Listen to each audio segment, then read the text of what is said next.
Let me tell you something that most people never admit out loud.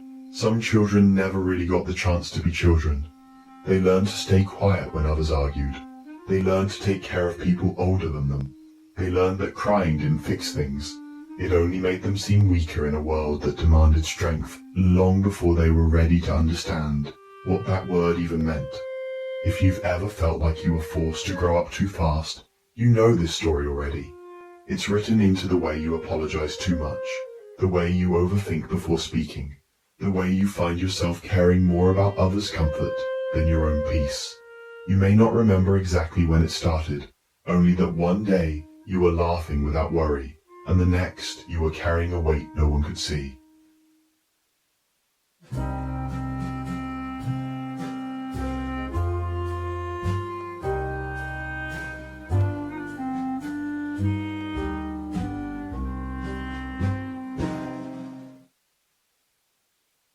For some kids, childhood ends the moment they realize no one is coming to fix things.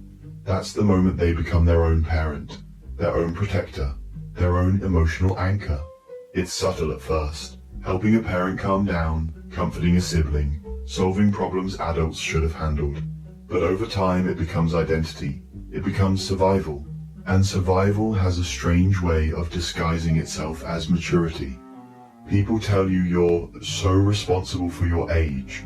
They call you strong, independent, wise beyond your years. But what they don't see is that those traits weren't choices. They were coping mechanisms. Every compliment hides a quiet ache, the longing to be carefree, to be silly, to be held instead of holding everything together. When you grow up too fast, you learn to scan every room for danger. Emotional danger, conflict, disapproval. You become hyper-aware of people's tones, their moods, their silences.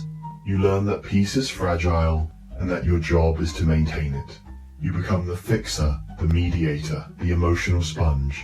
You soak up everyone's pain and rarely let your own show. And over time that becomes exhausting. You begin to confuse calm with safety, silence with love, and control with worth. Because as a child, control was the only thing that made you feel safe. You couldn't control your environment, so you tried to control yourself. Your words, your emotions, your needs. You became small, quiet, agreeable, not because you wanted to be, but because it felt like the only way to survive. You grew up watching others fall apart, and no one showed you that it was okay to fall apart too. So you learned to hold yourself together, no matter what. You learned to smile when things hurt. You learned to say, "I'm fine," when you weren't. And even now as an adult, that pattern follows you. You might find it hard to relax around others. You might over-explain, over-apologize, over-perform. You might find it almost impossible to rest, because rest feels unsafe. Stillness feels suspicious. Your nervous system never learned the difference between calm and danger. It learned that quiet moments are just a pause before something breaks again. And so you live on alert, even when nothing's wrong. That's what happens when you grow up too fast. Your body never learns that the storm is over. You might find yourself drawn to people who need saving. It feels familiar. That sense of being useful, being needed. It makes you feel like you have purpose. But deep down, it's also how you repeat your childhood story.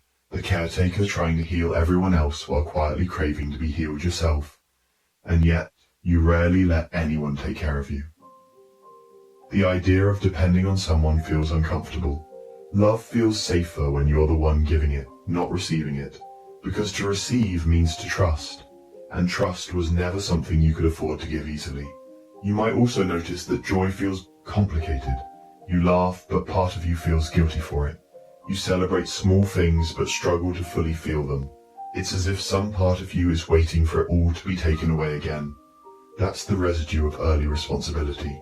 When happiness was always temporary, and safety was something you had to earn.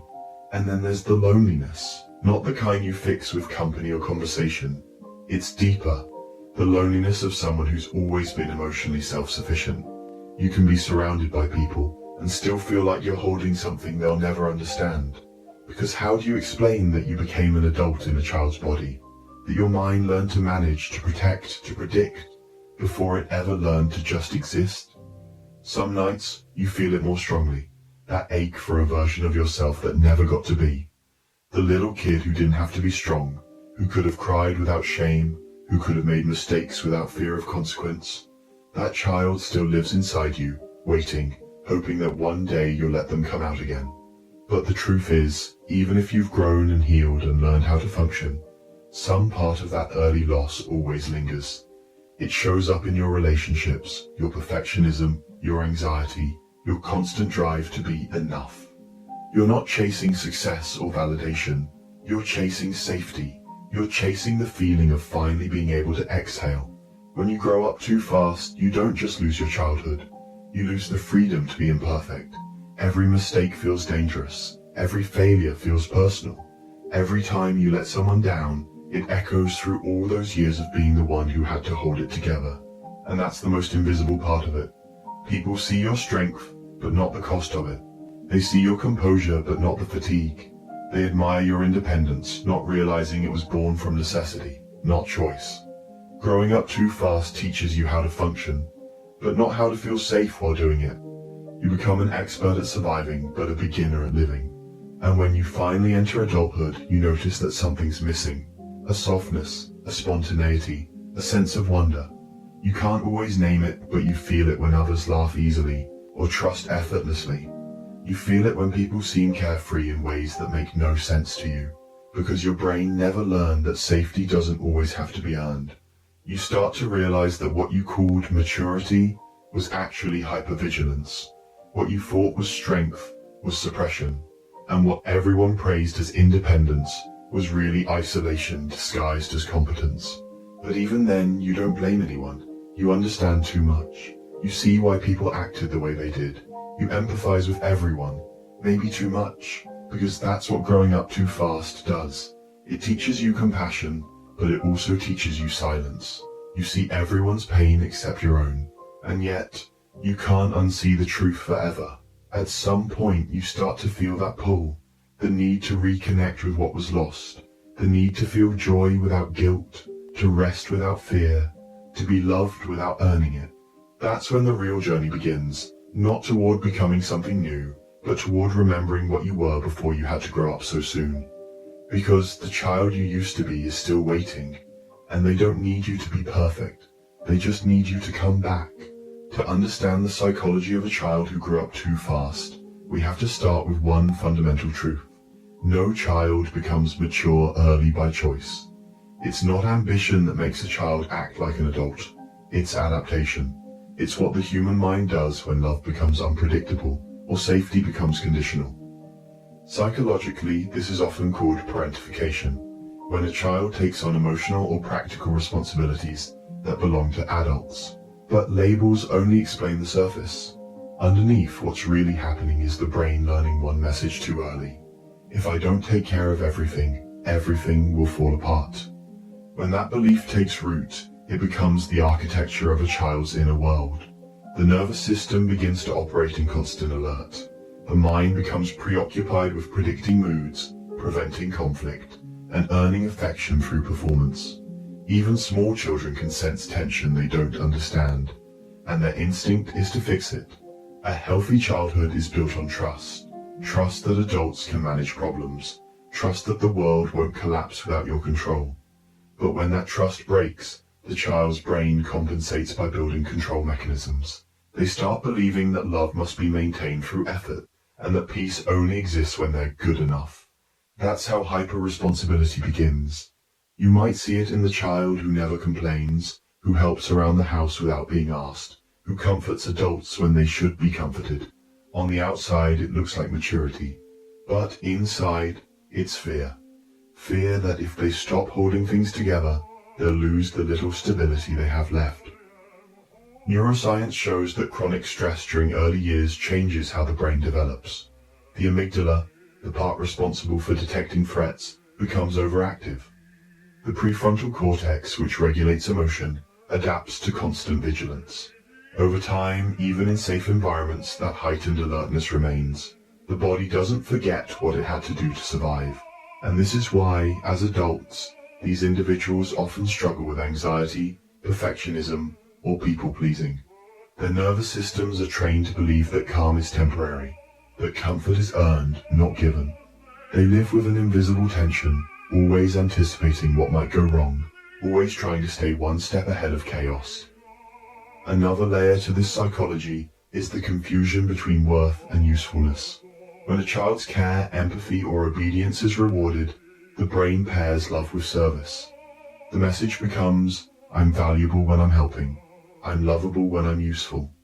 This belief doesn't fade with age. It matures into adult behavior. You see it in the friend who always listens but never opens up, the employee who overworks to avoid disappointing others, the partner who sacrifices their needs to maintain harmony. Underneath it all is the same emotional blueprint. If I stop being useful, I might stop being loved. There's also something deeply psychological about how these children handle emotion. When feelings were never safe to express, maybe because no one listened or emotions led to conflict, they learn to suppress rather than release. Anger turns into guilt. Sadness becomes numbness. Even happiness feels risky because it draws attention. So they flatten their emotions to stay invisible. This is called emotional inhibition, and it becomes a habit that shapes adult life. People who grew up too fast often describe feeling detached from their own feelings. They can describe emotions but rarely feel them fully. They intellectualize pain instead of experiencing it, because feeling it might open doors they spent years learning to keep shut. And then there's attachment. When childhood love was inconsistent, sometimes warm, sometimes distant, the child's brain learned to adapt through what psychologists call anxious attachment. That means constantly scanning for signs of withdrawal, rejection, or disappointment. It's not paranoia, it's pattern recognition. The brain remembers instability and mistakes it for normalcy. That's why, as adults, they often oscillate between closeness and distance. They crave connection but fear dependency. They want to trust but anticipate betrayal. It's a push-pull dynamic that feels confusing, but it's really just a reenactment of old survival patterns. Every adult who grew up too fast carries two selves inside, the mature protector and the forgotten child. The protector handles life, pays bills, manages emotions, solves crises. The child, though, remains stuck in time, still waiting to feel safe enough to play. Most of the inner conflict in adulthood happens between these two parts. The protector says, we have to stay strong, while the child whispers, I just want to rest. And sometimes the protector wins for too long. That's when burnout happens, emotional exhaustion from constantly being the responsible one. The person starts to feel like life is something to manage, not experience. Even joy feels like another task. But here's the thing, even though these behaviors were born from pain, they're also evidence of resilience. A child who grows up too fast is a child who found a way to survive when they shouldn't have had to. Their empathy, their maturity, their awareness, these are incredible strengths. The problem isn't that they developed them. The problem is that they never learned how to turn them off. So what happens psychologically when they finally reach adulthood? They often experience what psychologists call delayed adolescence, not in the childish sense, but in the emotional one. Because they skipped parts of childhood, they enter adulthood with unmet needs resurfacing. They may start craving freedom, play, or exploration. They may rebel against routines they once followed perfectly. It's not regression, it's recovery. It's the psyche trying to reclaim what was lost. At the same time, they may also struggle with identity. When your sense of self was built around being who others needed you to be, it's hard to know who you are when no one's asking anything of you. You might find yourself uncomfortable with stillness, because stillness asks the question, who am I when I'm not fixing, helping, or managing? That's the silent crisis of those who grew up too fast, not knowing where duty ends and self begins. And yet, within that confusion, there's something profoundly human. Because even though early responsibility can leave deep imprints, it also cultivates rare qualities: empathy, insight, intuition. These people often grow into adults who can read emotion like a second language, who understand suffering deeply, who create safety for others, even when they've rarely felt it themselves. But understanding this psychology also means recognizing the cost. For every strength gained, something was sacrificed. The right to be carefree, the comfort of dependence, the belief that you don't have to earn your place in someone's heart. Those aren't small losses. They shape the very architecture of how a person relates to the world. And sometimes it's not until years later, in therapy, in relationships, or in quiet moments of reflection, that the realization hits. I was never meant to carry that much. That's where the healing begins, not with blame, but with acknowledgement. Acknowledging that what you thought was personality might have been protection, that what you called independence might have been loneliness, that your strength came from necessity, not nature. But the human mind is remarkable. What was once adaptation can become transformation. The same awareness that once protected you can now free you if you learn how to use it differently. Because there comes a point where surviving is no longer enough. The psyche, after years of endurance, begins to long for something deeper. Not control, not predictability, but peace. And peace only begins when you realize you don't have to earn it anymore. There's a quiet kind of suffering that follows the child who grew up too fast. It's not the kind of pain that screams. It's the kind that sighs in the middle of the night, when the world is asleep and the weight of being strong for too long presses down on your chest. It's the kind of pain that comes from realizing that you spent your childhood preparing for survival instead of living. You were supposed to be learning how to play, not how to cope. You were supposed to be asking for help, not giving it. But when life forced you to step into a role that wasn't meant for your age, you learned too early that love and safety sometimes come with conditions. So now, as an adult, you find yourself in strange emotional loops. You can't rest easily because rest feels undeserved. You can't cry easily because you learned long ago that tears don't fix anything. You crave love deeply, yet you push it away when it gets too close. You overthink small moments, replaying conversations, scanning for signs of rejection, because a part of you still believes that if you can just be good enough, you won't lose people again. This is the wound of early responsibility. It turns children into caretakers and adults into ghosts of themselves. And the saddest part is that many don't even realize they're still living by the same rules they made as kids to survive. Rules like, don't need too much, don't show weakness, always be okay. They were once shields, but now they're cages. The child who grew up too fast becomes the adult who can't relax into love. Because love to them isn't something soft. It's something they must earn. It's a performance, not a presence. Even in relationships, they often feel like outsiders, like they're watching life happen from behind glass. And when they do finally allow themselves to trust, it's fragile. One misunderstanding can trigger the old fear that everything stable can vanish in a moment. You see, growing up too fast doesn't just steal your childhood, it steals your sense of safety. And safety is the foundation of emotional freedom. Without it, you learn to live in survival mode. And survival mode is efficient but never peaceful. It gets things done, but it doesn't let you feel. So you become someone who looks fine, maybe even successful. You hold it all together, smile politely, and function almost perfectly. But inside, there's an exhaustion that no amount of sleep fixes. It's the fatigue of always being on, the fatigue of constantly managing emotions, your own and others. The journey to healing this isn't about becoming someone new. It's about remembering who you were before the world asked you to grow up. The real you, the one who used to dream without fear, laugh without control, and believe without calculation, is still there, waiting underneath the layers of responsibility and restraint.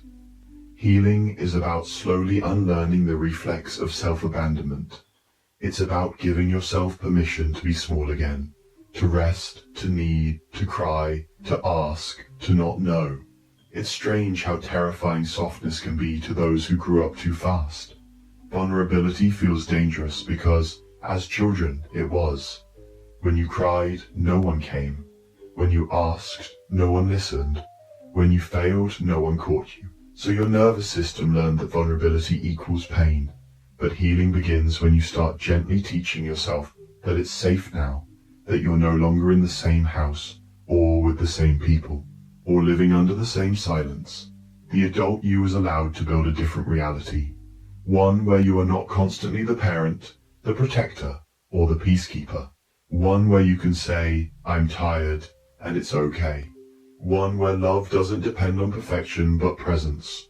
You will probably grieve, not just the childhood you lost, but the version of yourself that had to pretend to be older, stronger, wiser than they really were. You'll grieve the moments you missed because you were busy holding things together. You'll grieve the innocence you didn't get to have. But that grief is not weakness. It's a return. It's your soul reclaiming its own timeline. There's a powerful thing that happens when people who grew up too fast finally stop running from their inner child. They start listening to it. They start asking, what did you need back then? And sometimes the answers are so simple they hurt. I needed someone to tell me it wasn't my fault. I needed someone to stay. I needed someone to see me. And in those moments of realization, you can give yourself what no one else did. You can hold your younger self with compassion instead of criticism. The irony is the strength that once kept you alive now becomes the same strength that helps you heal. The endurance, the empathy, the emotional depth. They were born out of pain, but they can be used for peace. You already know how to survive. The real challenge now is learning how to live. And living means allowing imperfection. It means letting yourself rest even when things feel unfinished. It means learning to enjoy the present moment without feeling guilty for it. It means letting people help you without believing you're a burden. It means rediscovering joy in small silly things, because that's what your inner child always wanted. Joy without purpose, laughter without performance. One day, you'll realize that growing up too fast didn't break you. It shaped you. It gave you the ability to read emotions like music, to sense pain behind words, to love deeply and fiercely. But those same abilities need balance now. You don't need to be everyone's healer anymore. You don't have to fix every silence. You can finally step out of the role you were forced into and start being who you actually are. Healing doesn't mean you'll never feel the old ache again. Sometimes when you're tired or lonely, you'll still feel that old instinct to toughen up, to handle it all alone. But now you'll know that you have another choice. You can sit with yourself and say, it's okay.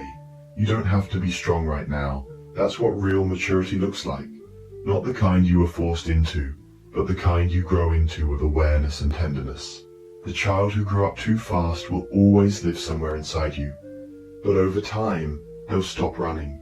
They'll stop watching the door, waiting for someone who never came. Because you'll have become the one who finally showed up. And maybe that's what healing really is. Not erasing the past, but giving it new meaning. It's when you stop trying to outrun your younger self and start walking beside them instead. It's when you finally feel safe enough to set down the armor, to breathe without bracing, to live without apologizing. The world might never know the weight you carried or the nights you spent being your own protector, but you will. And that quiet knowing that you made it, that you're still here, that you're learning to be soft again, is proof of something miraculous. That even after being forced to grow up too soon, it's never too late to grow up again, this time in your own way. Because healing isn't about becoming strong, you already are. Healing is about feeling safe enough to be gentle again. And maybe, just maybe, that's what growing up was always meant to be.